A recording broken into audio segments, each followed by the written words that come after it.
Hello. കുറച്ച് ദിവസമായിട്ട് craft videos ഒന്നും പോസ്റ്റ് ചെയ്യുന്നില്ലെങ്കിലും നിങ്ങളെപ്പോലെ തന്നെ ക്രാഫ്റ്റ് വീഡിയോസ് കാണുന്നതിന് ഒരു കുറവ് ഞാൻ വരുത്തിയിട്ടില്ല.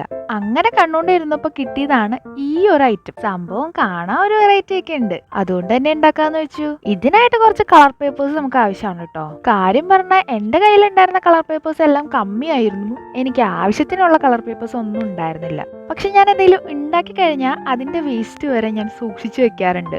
അങ്ങനെ കുറച്ച് പേപ്പേഴ്സ് വെച്ചിട്ട് ഉണ്ടാക്കിയതാണ് ഈ ഒരു ഐറ്റം. ഇപ്പൊ ഞാൻ ഉണ്ടാക്കിയത് ഒരു സൺഫ്ലവർ ആണ്. ഇതിനായിട്ട് 8 പെറ്റൽസ് ആണ് നമുക്ക് ആവശ്യമായിട്ടുള്ളത്. ഈ ഒരു ഓറഞ്ച് പേപ്പർ ഒരുപാടൊന്നും എന്റെ കയ്യിൽ ഉണ്ടായിരുന്നില്ല, അതുകൊണ്ട് ഞാൻ അളവെടുക്കാണ്ടാണ് ആ ഒരു ഐറ്റം ഉണ്ടാക്കിയത്. ജസ്റ്റ് ഒരു സ്ക്വയർ ഷേപ്പ് വെട്ടിയെടുത്തു, അത്രേ ഉള്ളൂ. സൺഫ്ലവറിന്റെ ഈ നടുക്കത്തെ പോർഷൻ ഉണ്ടാക്കാനായിട്ട് ഇപ്പൊ ഞാൻ എടുത്ത പേപ്പറിലും കുറച്ചുകൂടി വീതി കുറച്ച് കട്ട് ചെയ്തെടുക്കുക. ഇപ്പൊ ഞാൻ വെച്ച ഈ സ്റ്റെമ്മും ലീഫും വരെ ഞാൻ വേസ്റ്റ് പേപ്പർ വെച്ചിട്ടാണ് ഉണ്ടാക്കിയത്. ഈ വേസ്റ്റ് പേപ്പർ എന്ന് ഉദ്ദേശിക്കുന്നത് നമ്മൾ വേറെ എന്തെങ്കിലുമൊക്കെ ക്രാഫ്റ്റ് ചെയ്തിട്ട് അതിന്റെ കുറച്ച് കട്ടിംഗ് പോർഷൻസ് ഒക്കെ ഉണ്ടാവുമല്ലോ, അതൊന്നും ഞാൻ കളയാറില്ല. അതെല്ലാം ഞാൻ സൂക്ഷിച്ചു വെക്കും, വേറെ എന്തെങ്കിലുമൊക്കെ ആവശ്യം വന്നാലോ. ഇനി നിങ്ങളും ഇതുപോലെയൊക്കെ തന്നെ ആണെങ്കിൽ ഒന്ന് കമന്റ് ചെയ്യാട്ടോ. പിന്നെ ഇത് ഉണ്ടാക്കുമ്പോൾ ഒരു കാര്യം ശ്രദ്ധിക്കാനുള്ളത്, ഞാനൊരു ബ്ലൂ കളർ ബോക്സ് ഉണ്ടാക്കിയില്ലേ, അത് ഉണ്ടാക്കുമ്പോൾ കുറച്ച് കട്ടിയുള്ള പേപ്പർ യൂസ് ആക്കുക. ഞാനിവിടെ എന്റെ കയ്യിൽ ഉണ്ടായിരുന്ന ഒരു കട്ടി കുറഞ്ഞ പേപ്പർ യൂസ് ചെയ്തിട്ടാണ് ഉണ്ടാക്കിയത്. കട്ടി കുറഞ്ഞ പേപ്പർ യൂസ് ചെയ്തുകൊണ്ട് തന്നെ അത് ചെറുതായിട്ട് മറിഞ്ഞു വീഴുന്നുണ്ടായിരുന്നു. ഈ പറഞ്ഞ ഈ ഐറ്റങ്ങളെല്ലാം കഷ്ടപ്പെട്ട് ഉണ്ടാക്കി കഴിയുമ്പോൾ ഇതിന്റെ ലാസ്റ്റ് വരുന്ന ഒരു പോർഷൻ ഉണ്ട്, അതാണ് ഈ ഒരു പോർഷൻ. അതിനാണ് ഏറ്റവും കൂടുതൽ സാറ്റിസ്ഫാക്ഷൻ. അപ്പൊ എല്ലാവരും ഒന്ന് ട്രൈ ചെയ്ത് നോക്കുക. വീഡിയോ ഇഷ്ടപ്പെട്ടാൽ ലൈക്ക് ചെയ്യാനും സബ്സ്ക്രൈബ് ചെയ്യാനും മറക്കണ്ട.